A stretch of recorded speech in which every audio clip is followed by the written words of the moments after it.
अस्सलामु अलैकुम वरहमतुल्लाहि वबरकातुह। अल्हम्दुलिल्लाह वस्सलातु वस्सलामु अला रसूलिल्लाह अम्मा बाद। मेरे प्रिय साथियों, कल के पाठ में हमने नमाज का तरीक़ा, नमाज़ पढ़ने की विधि के बारे में बातें की। उसमें मैंने बताया कि सूरह फ़ातिहा ये नमाज का रुकन है। नमाज बग़ैर सूरह फ़ातिहा के कबूल नहीं होती। हर रकात में सबको सूरह फ़ातिहा पढ़ना ज़रूरी है। अल्लाह के रसूल सल्लल्लाहु अलैहि वसल्लम ने बयान फरमाया, ला सलात लिमन लम यक़रा बिफ़ातिहतिल किताब, जो सूरह फ़ातिहा नहीं पढ़ता है उसकी नमाज नहीं होती। इमाम को भी और मुक़्तदी को, दोनों को सूरह फ़ातिहा पढ़ना ज़रूरी है। ये नहीं कि सिर्फ़ इमाम पढ़ें मुक़्तदी खामोश रहें, नहीं, इमाम के पीछे पीछे किसी भी तरीक़े से, इमाम के सकतात में नहीं, जब इमाम थोड़ी देर चुप रहते हैं उस बीच में ये किसी तरीक़े से जो है सूरह फ़ातिहा मुक़्तदी भी पढ़ेंगे।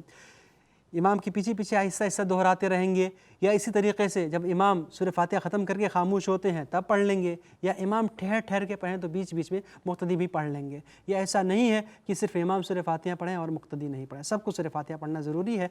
ये हम जैसा हमको पता चलता है सही हदीस की रोशनी में, सही हदीसों के प्रकाश में। आज हम जो है सूरह फ़ातिहा का माना, सूरह फ़ातिहा का अर्थ, इसका मफ़हूम और मतलब क्या होता है, इसकी परिभाषा क्या, ये बातें सीखेंगे, क्योंकि ये बहुत ही महत्वपूर्ण सूरत है। पूरे कुरान में सबसे उत्तम, सबसे श्रेष्ठ और सबसे महान, सबसे अफजल सूरत यही सूरह फ़ातिहा है। इसकी बहुत विशेषताएं हैं। कुरान के अंदर, हदीस के अंदर जो है इसकी बड़ी फजीलतों और जो है अहमियतों का वर्णन किया गया है। तो हम इसका माना जानते हैं। सबसे पहले हम नमाज में सूरह फ़ातिहा पढ़ते हैं ना, अल्लाह ताला बहुत खुश होता है। अल्लाह ने फरमाया, क़स्समतु सलात बैनी व बैन अब्दी निस्फ़ैन। सलात यानी सूरह फ़ातिहा को सलात भी कहा गया। सलात का माना प्रार्थना, दुआ क्यों होते हैं, कि मैंने सूरह फ़ातिहा को अपने और अपने भक्त के दरमियान में तकसीम किया है, बांट दिया दो भागों में, एक अल्लाह के लिए है और एक भक्तों के लिए है। कैसे, अभी मैं बताऊंगा इंशाअल्लाह। तो इस वजह से जब हम सूरह फ़ातिहा पढ़ते हैं तो अल्लाह ताला हमारी बातों को ध्यान से सुनता है। आइए सबसे पहले हम इसका मतलब, इसका अर्थ क्या होता है ये जानते हैं। सबसे पहले हम पढ़ते हैं अल्हम्दुलिल्लाहि रब्बिल आलमीन। इसका मतलब क्या है, हर एक प्रकार की प्रशंसा, हर एक किस्म की तारीफ़ अल्लाह रब्बुल आलमीन के लिए है, जो पूरे ब्रह्मांड का पालन करता है, जो सारे जहान का रब है। मेरे भाइयों गौर करें, अल्लाह ताला पूरे ब्रह्मांड का पालन करता, सृष्टि करता, अन्नदाता है। इससे हमको क्या पता चला कि लोकीय परलोकीय दोनों जीवन, हर इंसान, हर जीव का अल्लाह ताला पालन करता है, सबको खिलाता पिलाता है, पूरे जहान का पालन करता है अल्लाह रब्बुल आलमीन। इसमें अल्लाह का भय भी हमको होना चाहिए कि जब अल्लाह ही पूरे ब्रह्मांड का मालिक है, सृष्टि करता है, तो हमें उससे डरना चाहिए और उससे मुलाकात के लिए उम्मीद भी होनी चाहिए। हमारे अंदर आशा, चाहत और अभिलाषा भी होनी चाहिए। इसी वजह से हम प्रशंसा करते हैं, तारीफ़ करते हैं अल्लाह रब्बुल आलमीन की, जो पूरे जहान का खालिक और मालिक है, पालन करता है, रब्बुल आलमीन है, परवरदिगार है। अल्हम्दुलिल्लाह रब्बिल आलमीन का मतलब हर एक प्रकार की तारीफ़, हर एक किस्म की प्रशंसा अल्लाह रब्बुल आलमीन के लिए है, जो पूरे ब्रह्मांड का पालन करता है, जो सारे जहान का रब है। अर्रहमानिर रहीम, बड़ा मेहरबान है, निहायत रहम करने वाला है, अति कृपालु है, दयालु है। अर्रहमान, इसका अर्थ ये है कि अल्लाह की रहमत, अल्लाह की दया परिपूर्ण है, सारे लोगों के लिए है। एक अल्लाह की दया इतनी अपार है कि एक काफिर जो अल्लाह की इबादत नहीं करता, अल्लाह ताला उसको भी खाना पीना देता है, उसको भी हर किस्म की चीज़ें अता फरमाता है, उसको भी धन्य करता है, हर नेमतें देता है, हर किस्म के अनुकंपा उसको अता प्रदान कर देता है। और अर्रहीम, ये मुसलमानों के साथ खास है। अल्लाह ताला मुसलमानों पर बड़ा दयावान है, बड़ा रहीम, बड़ा मेहरबान है। तो अर्रहमान और रहीम दोनों का तकरीबन अर्थ ये है, या इस तरह से अर्रहमान, इसकी अल्लाह की रहमत बहुत वसी है, सारी जहान के लिए है, सारे लोगों के लिए है। और रहीम में अल्लाह ताला ने ख़ास मुसलमानों के लिए अल्लाह की दया, अल्लाह की कृपा, जो अल्लाह के विशिष्ट भक्त होते हैं उनके लिए है। तो अर्रहमान रहीम का माना यही है कि अल्लाह ताला बहुत ही दयालु, अति कृपालु है। अल्लाह ताला रहमान है, रहीम है, निहायत रहम करने वाला, मुशफ़िक़ और मेहरबान है। मालिक यौमिद्दीन, क़यामत के दिन का मालिक है, परलोकीय जीवन का, परलोक में जो जीवन है, आखिरत की जो ज़िंदगी है उसका मालिक है। यहाँ पे ये ख़ास क्यों किया, परलोकीय जीवन का मालिक है। अल्लाह ताला तो दुनिया का भी मालिक है। पता क्या चला कि दुनिया का भी रब अल्लाह है, दुनिया का मालिक भी अल्लाह है, लेकिन अल्लाह ने दुनिया में हमको कुछ ऐसा अख्तियार दिया है, हम कुछ और काम कर सकते हैं अपनी मर्ज़ी से भी। यानी कुछ हम अपनी नमाज़ पढ़ने का किसी इंसान को दिल नहीं करता, नमाज़ छोड़ देता है, कुछ अल्लाह की नाफरमानी भी कर लेता है, जैसा करेगा वैसा भोगेगा वो परलोकीय जीवन में, ऐसी कोई बात नहीं। लेकिन क़यामत के दिन, परलोक के दिन, आखिरत के दिन इंसान अपनी मर्जी से अपना कदम भी नहीं हिला सकेगा, कुछ नहीं कर सकेगा। फिर उस टाइम में सिर्फ अल्लाह का हुक्म चलेगा। वहाँ पे इंसान अपनी मर्जी से एक क्षण के लिए भी इधर उधर कुछ नहीं कर सकता। तो इस वजह से फरमाया मालिक यौमिद्दीन, हिसाब व किताब का, क़यामत के दिन का मालिक। और दिन बहुत ही महत्वपूर्ण है, जिस दिन किसी के ऊपर कोई अन्याय, कोई अत्याचार नहीं किया जाएगा, सबको इंसाफ पूर्वक उनको बदला मिलेगा।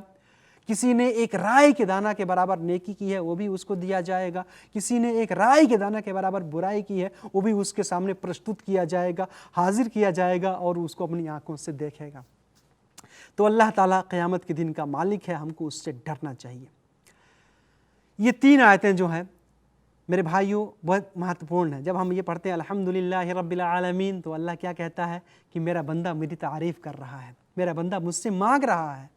जब हम कहते हैं अर्रहमानिर रहीम मालिक यौमिद्दीन, तो अल्लाह ताला कहता है मेरा बंदा मेरी बड़ाई, मेरी महिमा और गरिमा का बखान कर रहा है।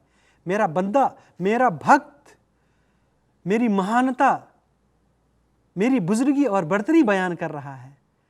और फिर इसके बाद जब हम पढ़ते हैं इय्याका नअबुदु व इय्याका नस्तईन, ऐ अल्लाह हम तेरी ही इबादत करते हैं और तुझी से मदद चाहते हैं। और फिर आगे पढ़ते हैं इहदिनस सिरातल मुस्तकीम, ऐ अल्लाह हमको सीधे रास्ते पर चला, सीधे रास्ते पर चला। सिरातल लज़ीना अनअमता अलैहिम, उन लोगों का रास्ता जिनके ऊपर तूने इनाम किया, इकराम किया, तूने अपनी अनुकंपा उनके ऊपर अवतरित की। ये कौन लोग हैं?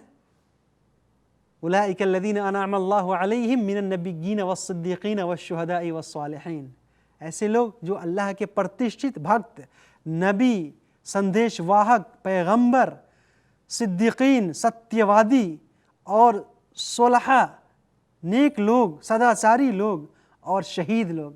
अल्लाह ताला उनके साथ हमारा हश्र करे कल क़यामत के दिन, उनके साथ हमको उठाए। हम इसके लिए अल्लाह से दुआ करते हैं। सिरातल लज़ीना अनअमता अलैहिम, उन लोगों के रास्ते पर चला जिन पर तूने अपना इनाम किया, अपना इकराम किया, तेरी दया और कृपा उनके ऊपर हुई और वो लोग धन्य हुए। गैरिल मग़दूबि अलैहिम वलद्दाल्लीन, और ऐ अल्लाह हमें उन लोगों के रास्ते पे हरगिज़ मत चलाना जिनके ऊपर तेरा क्रोध अवतरित हुआ, तेरा गज़ब नाजिल हुआ, और जो लोग गुमराह हो गए, पथभ्रष्ट हो गए, सीधे मार्ग से विचलित हो गए, उनके रास्ते पर हमको मत चलाना। हम अल्लाह से दुआ करते हैं, जब हर नमाज में हम अल्लाह से यही दुआएं करते हैं। शुरू में अल्लाह की प्रशंसा, अल्लाह की तारीफ़ बयान करते हैं, फिर कहते हैं अल्लाह ताला हमको सीधे रास्ते पर चला, कहते हैं अल्लाह ताला हम तेरी ही इबादत करते हैं और तुझी से मदद चाहते हैं, और फिर हम क्या कहते हैं, हमको सीधे रास्ते पर चला, उन लोगों का रास्ता जिन पर तूने अपना अनुकंपा, अपना इनाम किया है, जो नबियों, सिद्दीकीन, शुहदा और सालिहीन का रास्ता है। और गैरिल मग़दूबि अलैहिम यानी यहूदी, इनके ऊपर अल्लाह का गज़ब नाजिल हुआ, अल्लाह का क्रोध अवतरित हुआ। और ये नसारा, क्रिश्चियन लोग, ये इनके पास ज्ञान नहीं था, ये पथभ्रष्ट हो गए, ज़ालिन यानी गुमराह हो गए, तो इनके रास्ते पे भी हमको मत चला। हमको अल्लाह से दुआ करनी चाहिए। और फिर आखिर में हम आमीन कहते हैं। आमीन का अर्थ ये होता है ए अल्लाह इससे कबूल फरमाए, अल्लाह इससे कबूल फरमाए। तो मेरे भाई सूरह फातिहा का मतलब, इसका अर्थ, इसका माना हमारे जहन में होनी चाहिए। और जब भी हम नमाज पढ़ रहे हों तो इसका अर्थ क्या होता है, ये अर्थ भी हमारे जहन में उपस्थित रहे, हाजिर है, तो हमारे लिए बेहतर होता है। हम बार बार हर नमाज में कहते हैं ऐ अल्लाह हम तेरी ही इबादत करते हैं, तेरी ही उपासना और भक्ति करते हैं और तुझी से मदद मांगते हैं, तुझी से सहायता मांगते हैं। और फिर आदमी जो है जाके गलत तरीका पे, दूसरे तरीक़े पे दूसरे से सहायता मांगना शुरू कर देता है। ये जायज़ और दुरुस्त नहीं है। गायब में, अप्रत्यक्ष यानी गायब में जो है, अदृश्य में सिर्फ एक अल्लाह से मदद मांगनी है। हाँ, दुनियावी मामलात में आप एक दूसरे से मदद मांग सकते हैं, एक दूसरे से हेल्प ले सकते हैं, लेकिन गायब में मदद नहीं। आपके सामने कोई हाजिर है, उससे पानी मांग सकते हैं, लेकिन कोई आदमी, आपका दोस्त सऊदी में है, कहीं दूसरी जगह पे है, और आप कहें मेरे दोस्त मुझे पानी पिला, तो लोग यही कहेंगे आप बेवकूफ़ हैं। तो गायब में, अप्रत्यक्ष में अदृश्य में जो आपके सामने हाजिर नहीं है, तो यहाँ पे सिर्फ एक अल्लाह से मदद मांगनी है। बाकी और चीज़ों में जो है एक दूसरे का हेल्प आप ले सकते हैं, सहयोग ले सकते हैं। अल्लाह ताला ने हमें इसका आदेश दिया है, व ताअवनु अलल बिर्रि वत्तक़वा वला ताअवनु अलल इस्मि वल उद्वान, कि तुम एक दूसरे की मदद करो, भलाई के काम में, नेक काम में एक दूसरे की मदद करो। और सूरह फातिहा की और भी इसके व्याख्या हो सकती है, इसकी तशरीह और तफसीर बड़ी लंबी है, संक्षिप्त में मैंने यही बताया। तो इसका अर्थ और इसकी परिभाषा को अपने जहन में हम रखें, इसका जो व्याख्या है इसको अपने जहन में रखें, अपने दिमाग में रखें और नमाज़ पढ़ने की कोशिश करें। अल्लाह ताला हम सबको हर नेक अमल की तौफीक अता फ़रमाए, हमारे कर्मों को स्वीकार करके हमको जन्नत के अंदर जगह अता फ़रमाए। आमीन। अस्सलामु अलैकुम व रहमतुल्लाहि व बरकातुहू।